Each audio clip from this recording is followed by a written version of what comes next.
مش هتصدقوا مامتي عملت ايه على الفطار. بقلق انا من الفطار بتاع الاغنياء ده، بحس ان هم بياكلوا حاجات ما تفهمش بالنسبه لنا حرام ولا حلال، بس اسامي كده ما انزل الله بها من سلطان. ماما عملت ايه؟ كنت عايزه افطر عادي، لقيتها عامله كده زي تشيكن ناجتس وحط عليهم سمسم عشان يبقوا هيلثي. هو احنا خلصنا من اسمها جرين برجر بقى اسمها تشيكن ناجتس وحط عليها سمسم؟ مقليه بزيت ايه بالظبط؟ فانا اتحمست جدا، جيت اكل تشيكن ناجت منهم لقيتها خضره من جوه.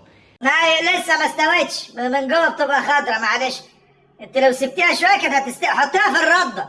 فاكتشفت ان مامتي عاملاها كده عشان الهالوين، عشان تحتفل بالهالوين. عامله طعميه عشان الهالوين.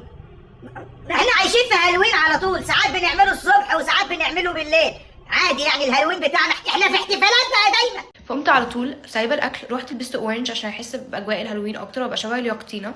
شبه مين يا ماما؟ اليقطينه؟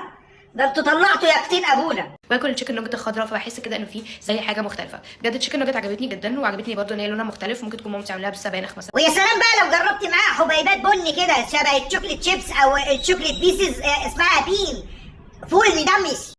فكانت حلوه جدا، جربوها اكيد هتعجبكم. نجربها نجربها، ده احنا منقوعين في الزيت اللي بتتقلي فيه يا بنتي. عمي استغفر الله العظيم يا رب. شوف بقى يجوا من بره يتنكوا علينا ويقول لك ممكن